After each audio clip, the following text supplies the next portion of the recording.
Hello and good evening to all of you. Welcome to HitBullsEye. So I am back with your daily dose of current affairs on this day, which is 16th of February 2022. So in case you are watching this video for the first time, we have started this initiative some 3 months back and we are receiving a really good response from all of you. Yes, good evening, Girish. So I welcome you all. And again, just like every other day, we are going to discuss 5 very important news from today that have a very high possibility of academically being asked in any exam. So we'll try to have a look at those 5 news and some important pointers that you should keep in mind, vis-a-vis those particular news. Also, you can watch out all other videos that are available on our channel by subscribing to the channel and by hitting the bell icon so that whenever we post these videos, you get a notification of those straight away. So let's see what all important we are going to discuss in this class. There are 5 important news from today. First is the scheme Svamitva, which is about providing proprietary and ownership rights to the people of their land. So we'll talk about this scheme and why this scheme is making news today. Second, the World Sustainable Development Summit is also in news today. And let me clear one thing straight away. It is not necessary that something, something should have happened in the very recent current affairs that it becomes important. The background of that news also matters a lot. For example, we will be discussing about the Svamitva scheme. So Svamitva scheme is a static part of GK, if we perceive it that way. But once you start taking a hold of these news, you realize that everything is in news at some point of time. And the complete timeline I would take is not more than 1 year. So if you cover the current affairs of 1 year religiously, every single thing is touched upon.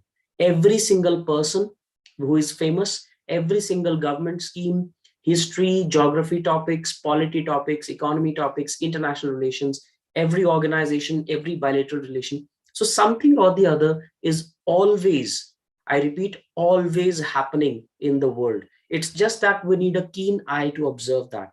So whenever you find a question on something static in your exam, you presume and we presume that this is from static GK and we start reading those static GK books. What we do not realize is that that thing was somewhere in the news as well. So the tact to judge the exam and the tact to predict what is going to be asked in the exam and to prepare accordingly is to follow current affairs religiously. Watch these news videos every day so that you do not miss the 5 most important topics. Other than that, please make it a habit to read newspapers every day. All right. So the third news we are going to discuss about is Ilker Ayci. We'll see what this is. Perhaps none of us have heard about this. So I'll tell you what this is. Next, the scheme for economic development of DNTs. What is DNTs? The denotified tribes. I'll tell you about that. And finally, India's G20 Presidency. Quite important news today. 2 related to international relations, 2 related to government schemes and interventions. So if we start with the Svamitva scheme, so Svamitva basically is a scheme to map land area, to map the land that is available and to prepare digital maps of all those areas. So India plans to prepare digital maps of all its 6 lakh villages. Now, to those of you who are unversed, India has more than 6 lakh notified villages. It's a huge number. So the plan is to prepare a digital map of all the 6 lakh villages, and pan-India 3-dimensional maps will be prepared for 100 cities. This is what the Ministry of Science and Technology intends to do over the next few years. Right? So under the Svamitva scheme, land parcels will be mapped using drone technology, and record of rights to the people who are the owners of the land will be provided. Maps of 77,000 villages have already been given to the states, and some 84 lakh land parcels have already been digitized. What will be the benefit of this? So this is basically a scientific method of surveying the entire land of India and to create a digital footprint or a digital map or a digital copy of all the land records. And accordingly, ownership cards will be issued to the owners so that in the future, any revenue dispute or any land dispute does not recur or occur between different parties. And for this, government is using very high-tech technology, like drones are being used and satellites are being used. So this scheme is piloted by the Panchayati Raj Ministry, and the full form of Svamitva is, so S stands for survey of villages and mapping with improvised technology in village areas. This is the full form of Svamitva.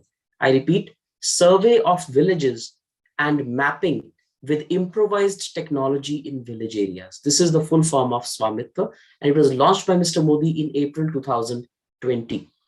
So the geographical information-based system mapping or GI-based system mapping would be useful in forest management, disaster management, electrical utilities, land records, water distribution, and property taxation. So just look at the application of this scheme. So once the records are available with the government, they can use this entire mapping to measure the forest cover of India, to handle disaster management, to plan electric utilities, land records, of course, water distribution, and even property taxation will be able to be done. It's like creating a digital copy of the entire land of India.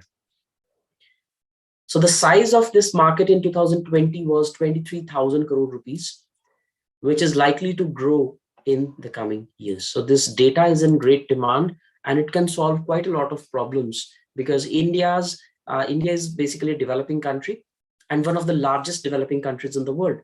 So the land value is increasing day by day, and that is giving rise to so many disputes, that is giving rise to so many environmental problems. So all these will have a scientific solution once the Swamitva scheme is implemented in toto.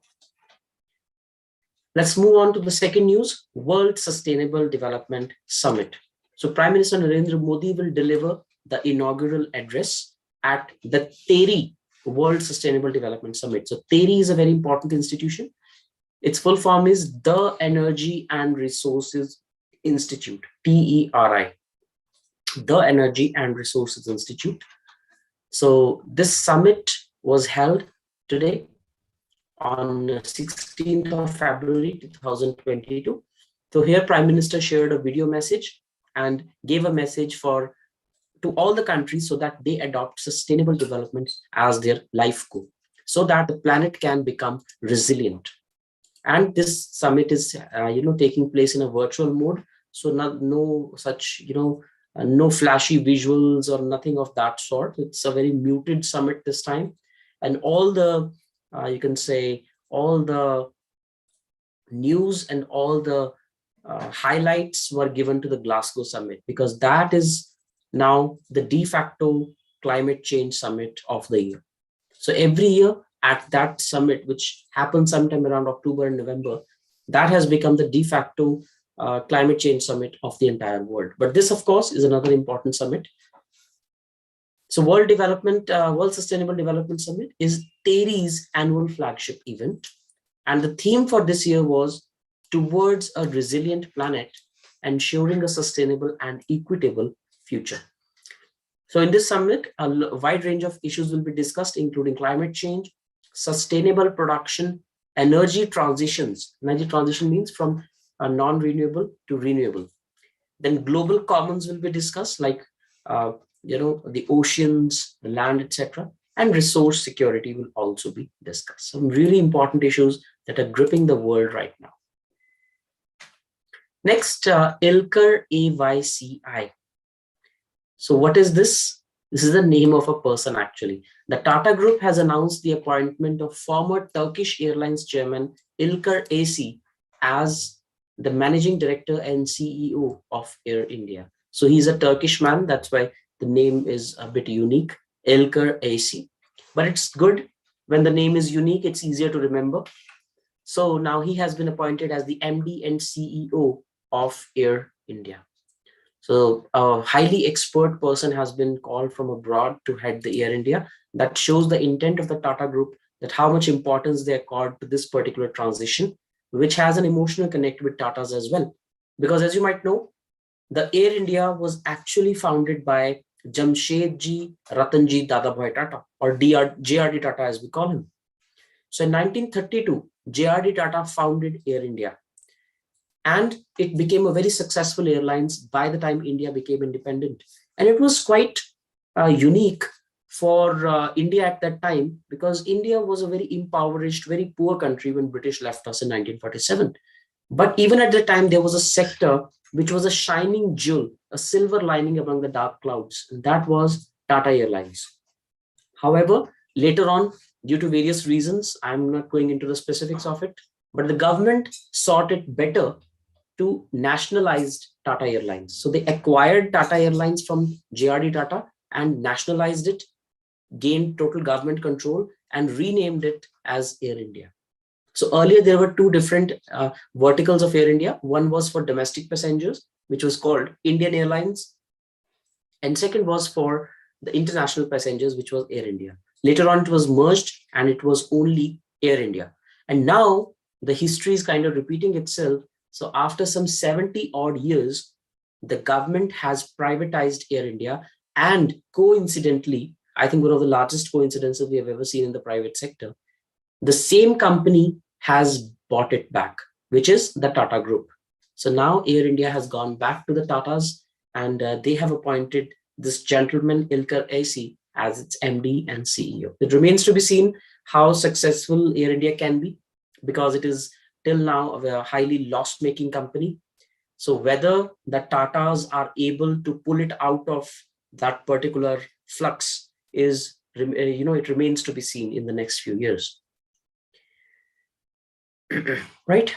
Next, the scheme for economic empowerment of DNTs. So DNTs are basically denotified, nomadic, and semi-nomadic communities. These are those communities whose people are, so much away from the civilization, or the usual common world, as we may choose to call it. So for them, this scheme has been launched, which is called SEED. And this is the nodal ministry is the Ministry of Social Justice and Empowerment. So this scheme has been launched. It will be implemented through a portal developed by the same Ministry of Social Justice and Empowerment, and funds will be transferred directly to the beneficiaries in their account. That means the methodology that will be used is direct benefits transfer, in which the amount is directly credited to the account of the beneficiary. The other implementing agencies are Ministry of Rural Development, National Rural Health Mission, and National Health Authority. The purpose of this scheme is that those tribes which are highly backward, which do not have any other form of support, they can be given some support in the form of monetary compensation or monetary incentives directly into their bank account, so that they can reach a good level of sustenance. So that is what Gandhiji's talisman is, reaching the poorest of the poor. So that is the government's responsibility, and SEED is one such scheme through which the government is trying to do that. And finally, India's G20 presidency. So the Union Cabinet, headed by the Prime Minister, has approved the setting up of a G20 secretariat and its reporting structures, which will be responsible for the implementation of overall policy decisions and arrangements needed for steering India's forthcoming G20 presidency. So it's a really big news for the Indian Foreign Relations Department and Ministry of External Affairs that in 2023, India is going to host the G20 summit, which is a huge pride, huge moment of pride for India, that this year government is going to host the G20 summit. And G20 is a union of some 40 odd countries. So G20 is a group of 20, but it is not a group of 20 countries. It is a group of 20 entities that includes 19 countries, and the 20th entity is the European Union, which in turn has more than 20 members. and it is a premier forum for international economic cooperation, and it is the de facto body for taking economic decisions of the world. So India will hold the presidency of the G20 from 1st of December this year to 30th of November next year. And the G20 summit of 2023, that means next year, will be hosted by India in New Delhi. So for 1 year or a little more than 1 year, a separate secretariat is being established in New Delhi to oversee the functionality of G20. And this secretariat will be manned by IFS officers, the Indian Foreign Service officers, and other personnel from the Ministry of External Affairs, Ministry of Finance, and other relevant ministries and departments. And in fact, even domain knowledge experts have been called in to give their outputs and to give their support towards hosting this particular summit. And this secretariat will be functional till February of 2024. That means, well, for over 2 years, this secretariat will be functional, so that some pre-presidentship functions and post-presidentship functions can also be handled by the government of India. It's a huge moment of pride for India that one of the biggest and one of the most important multilateral fora has chosen India as its host, and India is going to have the honor to host all those dignitaries from all those countries next year. So really, really important news there. And other than this also, there were certain news, but we pick up the 5 most important news. If you want us to cover more such news, if you want us to be more diverse, if you want us to change anything, please let us know your thoughts in the comment section. If you like the video, please give it a thumbs up and subscribe to the channel. And please stay with us for every day. Whenever the notification bell rings, that should be a reward for us, and that should be of value to you. And that is our only endeavor. So that is all from today. My name is Manish Mittal on the behalf of HitBullsEye. Thank you so much and take care.